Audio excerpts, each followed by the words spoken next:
Hello, everybody. Welcome back to another episode of Wealth and Health.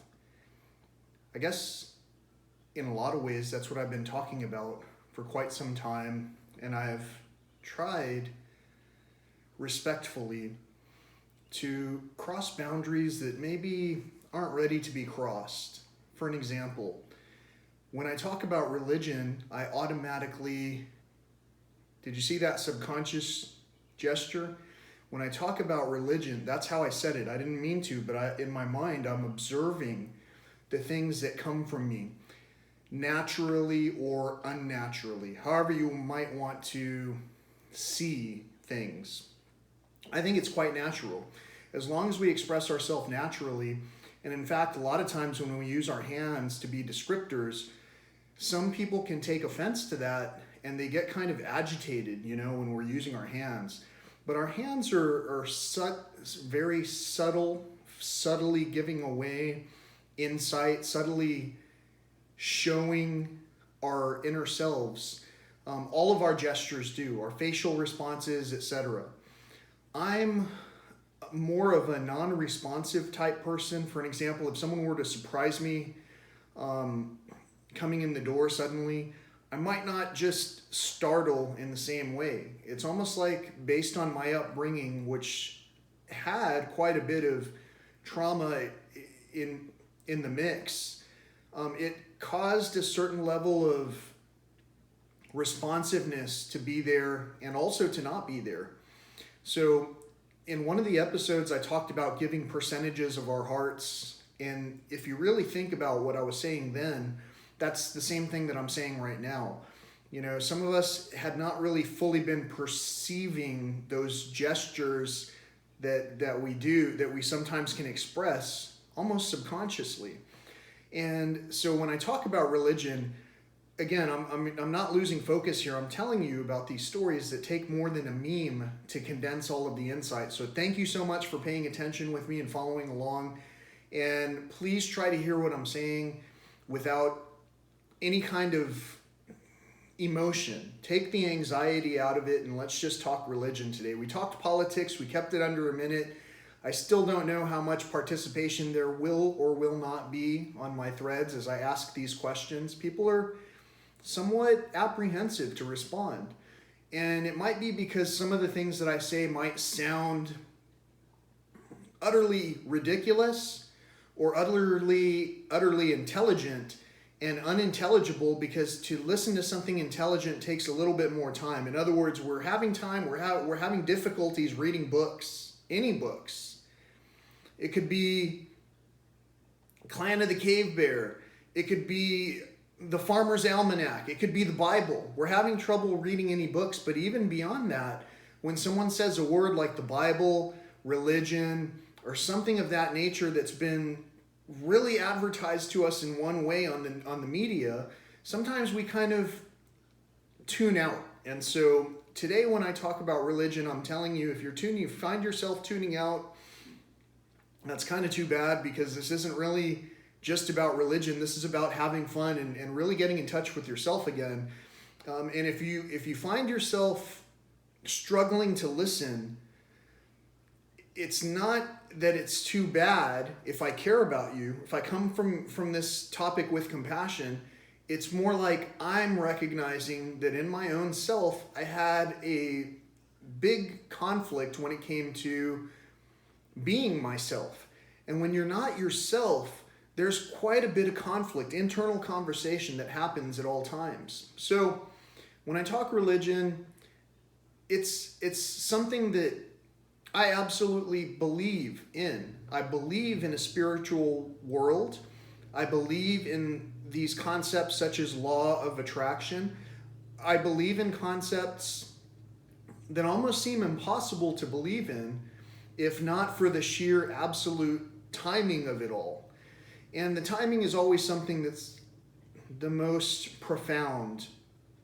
The timing of everything, the cadence of everything, how we bring these insights to light is what helps us to see the truth. And the truth of the matter is, when I have compassion it's often because I have compassion for myself and others. If I'm happy and I know it, you know, if you're happy and you know it, clap your hands. These are the things that we were brought up with. But even that thought, to the mind that's a little agitated, might have heard it, saw it, and critiqued it. And there is a great need for critiquing in the world right now. The critique is absolutely imperative. But in addition to the critique is the action. If we're going to constantly critique something that's not going to change, that's kind of the definition of doing the same thing over and over without ever seeing change and expecting a difference. That's the definition of insanity, or so I've heard it been told that way. The definition of religion, I don't really want to look up the word or define it, except for it's the study. It's almost like meditation. It's almost like medication. It's almost like science.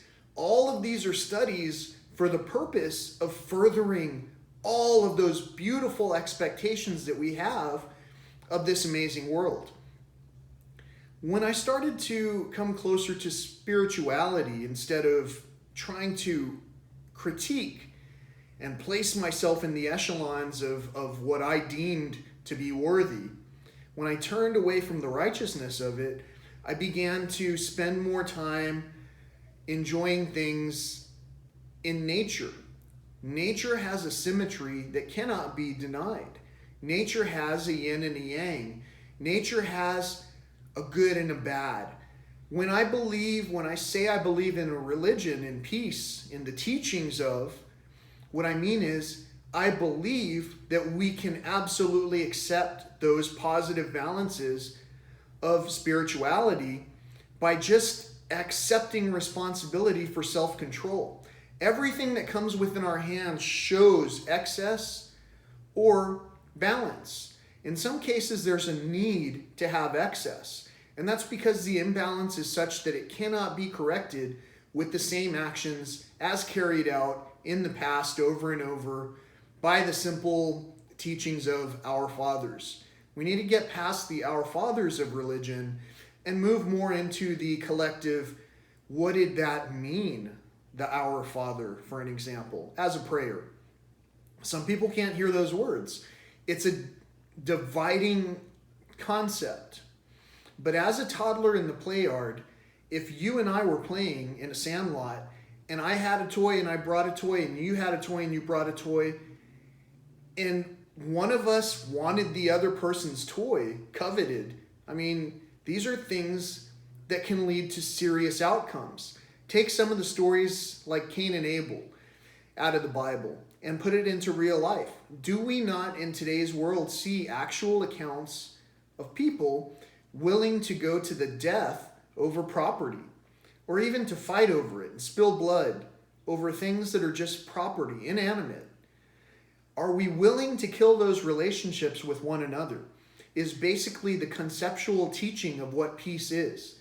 So whether you accept it from Christ or from our fathers or from our mothers, especially Mother Earth, while she's crying out for help, asking for any kind of recognition that there is any struggle in the world to begin with, until those things are shared without a conflict of interest, anxiety, until those things are shared with a pure heart, it's going to be really difficult to move past all of the critiquing. So this is, I believe, day 29 of Health and Wealth. I want to ask you, I want you to critique me. Click on dislike or like or whatever. Subscribe if you want to. That way you can see if I actually improve or not. But as much as you want to critique me, I welcome it. I'm here for you. I'm apparently here for a lot of reasons, a lot of purposes of bringing things together, putting parts back together that weren't working before, finding the missing pieces, connecting the dots, putting together the puzzles. However you want to perceive it, this is almost the same as a Legoland for me. And if I were to critique the Bible, there are parts in there where I might go, hey, what is this to command me? What right does something have to command me?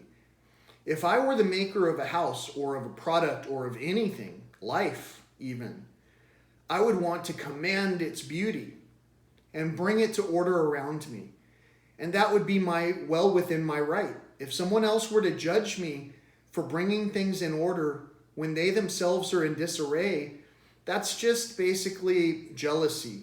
And there's honestly no benefit from any jealousy being leveraged against one another, because I still am able to sit in this space of beauty that I'm commanding into order, and whoever is launching vindictive, untrue things against me is still wallowing in whatever lack of faith that they have. And that's the interesting point about the conscious and the subconscious. When it comes down to it, we truly have faith, or it's like that. It brings to mind a parable of two mothers. This is in the good book, the Bible. It brings together a thought that I want to share with you to end this day 28. And again, like I say, the critiques, I would love them to happen based on whatever you feel like talking about. Today, I'm just talking about responsibility and self-control and how addiction can pull us away from those insights. But I'm reminded of a parable. There were two mothers. I believe they were prostitutes. And one of the mothers, both had infants, just one infant. This is how the story goes. I don't really know. They might have had other siblings. But each mother had a baby. And one of the mother's babies passed away overnight. And this case was brought to court where both mothers were claiming that the living baby was their baby. They didn't want to admit to whoever's mom had their baby pass away, didn't want to admit that it was their child. They didn't want to appear neglectful, possibly. No telling. I mean, I wasn't there. This is a story anyway, which may be true or untrue, but which has probably occurred in the world today. So, on a different level. So the judge, with his wisdom, thought to say, okay, I have a solution. We'll divide the baby that's alive. We'll cut it in half, and each of you mothers can have a half of the baby. Since you really both want the baby, what can we do except for cut it in half? So, the true mother of the child, in horror, aghast that the child was even being offered up to be divided, relented and said, let the other mother have my child. The judge immediately knew that woman was submitting and saying, I don't want anyone harmed. I'll let the baby go with these other people so that it has a chance. My child will have a chance to grow, to thrive. See, this mother had compassion, and this other mother was still claiming she actually was okay with the baby being divided in half, because her own child had perished, and she didn't care about the other person's child whatsoever. And her level of thought process when it came down to justifying what was about to happen was based on what was then the common law. And just because it's common law and it seems right and agreeable to judge people for things that we haven't even been there to witness, it doesn't really mean it's right. Just because we hear the word religion, it doesn't mean we should be immediately critiquing anything. Those stray thought processes are thoughts from what I call the ego, the narcissistic side. And that side is very difficult to reach and to get a grasp on. However, when we feed ourselves a certain way, we seem to have greater abilities to remain calm and to help bring peace to things around us, no matter what kind of fallout is occurring in the midst of everything else. And that level of calm is something that I would call spirituality And some of those teachings are teachings that are best brought about in religion. So, again, I ask you to participate by clicking like, subscribe, share, or even commenting in the comments area below to say, what is it about these thoughts of religion that triggers us to constantly want to judge and share other topics, almost as if to overlook our own insights about ourselves? Why is it that meditation and being calm and peaceful and prayer are things that are generally not looked well upon, and when they are favored, one word might be mistaken as a word that's almost the blasphemy equivalent of the same exact word? Why is it that we've been programmed to have such high anxiety? Is it so that we can continue to subscribe to the sugary drinks? I'm not sure. But today, like I say, I believe it's day 28 of Health and Wealth. And I would like to showcase in a new segment that's coming next how I got back to the successful point that I was getting to. Like I said, I wanted to showcase failure and success and what it takes to manifest abundance, blessings, and peace all around us. I believe that includes a level of spirituality, which by its base words almost sounds like sorcery. Spirituality, religion, it doesn't matter by what name you define it. The teachings of are something that we either understand and work in unison towards a common outcome, or somebody remains immovable, like rock, and then that brings the water, which eventually erodes the rock into materials that are useful for building all those amazing levels of abundance that we've experienced around ourselves. So, with great imbalance comes great rebalance. Are you in balance? It's a very narrow walk, and it's something that's worth discussing. So that's the importance of religion when we think about self-control. It also comes down to thinking about, let's remove the barriers of titles and phrases, and let's just see one another without critiquing in a negative way. Let's influence each other to our best possible versions so that we can help our thoughts grow in unison. It's really the only way to have a full table. And I appreciate that you joined me at my table today. I hope you enjoy the new arrangement. The plants, I think, are a beautiful touch. I've got a guitar over here and a picture of peace up on the wall. It's a shepherd reaching out for one of its members in the flock. It's reaching out with its right hand, holding firmly to the cliff face with its left hand. I assume this is a man in the picture. I'm not really sure. It could be a woman. This person is reaching out for one of their shepherd, for one of their flock, and there's a vulture circling in the background of the river gorge that drops off at a precarious depth, which is daunting to the bravest of the brave. And here you have this poor shepherd just trying to reach a scared and lonely sheep. That's basically probably the way that we are with each other. If we really believe that going for that sugary snack or value meal is going to bring any kind of awareness or peace to anybody. Those home-cooked meals that we used to experience with our grandparents, they're sorely missed. So welcome to my table. Thank you for joining me. Have a great day. Peace.